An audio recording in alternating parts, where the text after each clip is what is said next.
Assalamualaikum warahmatullahi wabarakatuh. Perkenalkan, nama saya Suci Anwar, NIM 18034142. Di video kali ini saya akan menjelaskan tentang osilator. Apa itu osilator? Osilator adalah rangkaian yang menghasilkan bentuk gelombang terus-menerus, berulang, bolak-balik tanpa masukan apapun.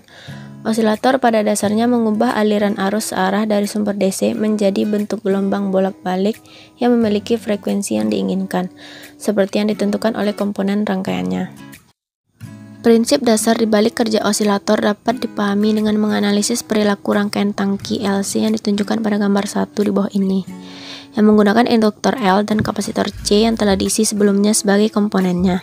Di sini, pada awalnya kapasitor mulai dilepaskan melalui induktor, yang menghasilkan konversi energi listriknya menjadi medan elektromagnetik yang dapat disimpan di induktor. Setelah kapasitor habis, tidak akan ada aliran arus di sirkuit. Namun, osilasi yang muncul karena interkonversi antara dua bentuk energi tidak dapat berlanjut karena akan mengalami efek kehilangan energi karena resistansi rangkaian. Akibatnya, amplitudo osilasi ini terus menurun menjadi nol yang membuatnya teredam di alam. Hal ini menunjukkan bahwa untuk mendapatkan osilasi yang kontinu dan amplitudo konstan, perlu mengkompensasi kehilangan energi. Namun demikian, perlu dicatat bahwa energi yang disuplai harus dikontrol dengan tepat dan harus sama dengan energi yang hilang untuk mendapatkan osilasi dengan amplitudo konstan. Ini karena jika energi yang disuplai lebih dari energi yang hilang, maka amplitudo osilasi akan meningkat, seperti gambar 2A di bawah ini, yang mengarah ke keluaran yang terdistorsi. Sedangkan jika energi yang disuplai lebih kecil dari energi yang hilang, maka amplitudo osilasi akan berkurang seperti gambar 2B, sehingga terjadi osilasi yang tidak berkelanjutan.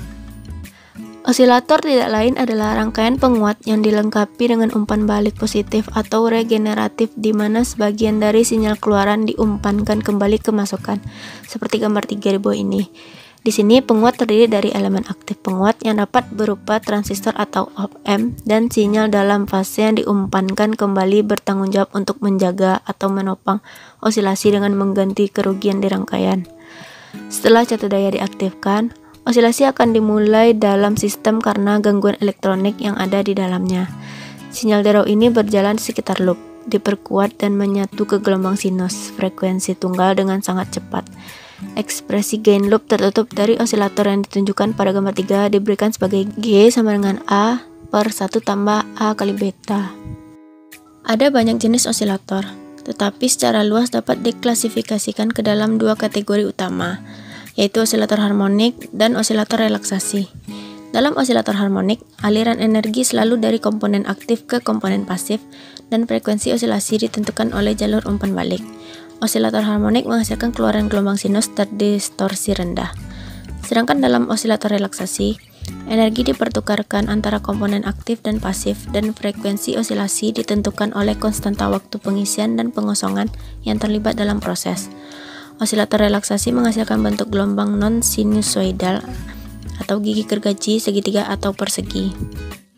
Jenis utama osilator dapat dilihat dalam daftar berikut ini.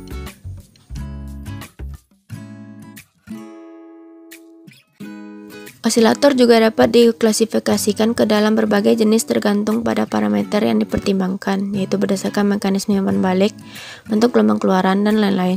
Jenis klasifikasi ini ada yang pertama, klasifikasi berdasarkan mekanisme umpan balik, yaitu osilator umpan balik positif dan osilator umpan balik negatif.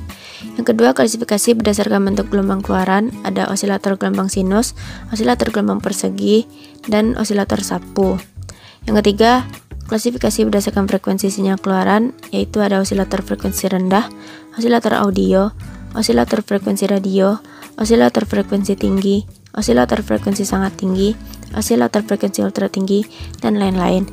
Berikutnya, klasifikasi berdasarkan jenis kontrol frekuensi yang digunakan, yaitu ada osilator RC, osilator LC, dan osilator kristal. Yang terakhir, berdasarkan klasifikasi sifat frekuensi bentuk gelombang keluaran, yaitu ada osilator frekuensi tetap dan osilator frekuensi variabel atau merdu.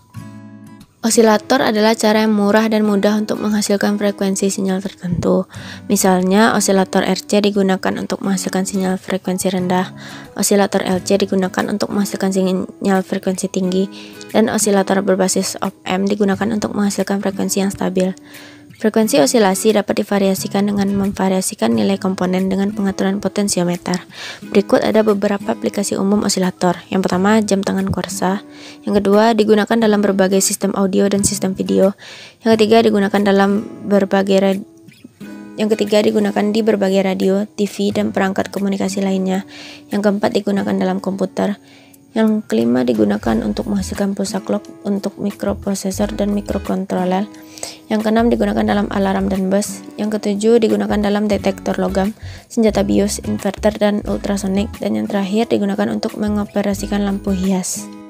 Sekian video penjelasan tentang osilator yang dapat saya sampaikan. Apabila ada kesalahan dan kekurangan, mohon dimaafkan. Assalamualaikum warahmatullahi wabarakatuh.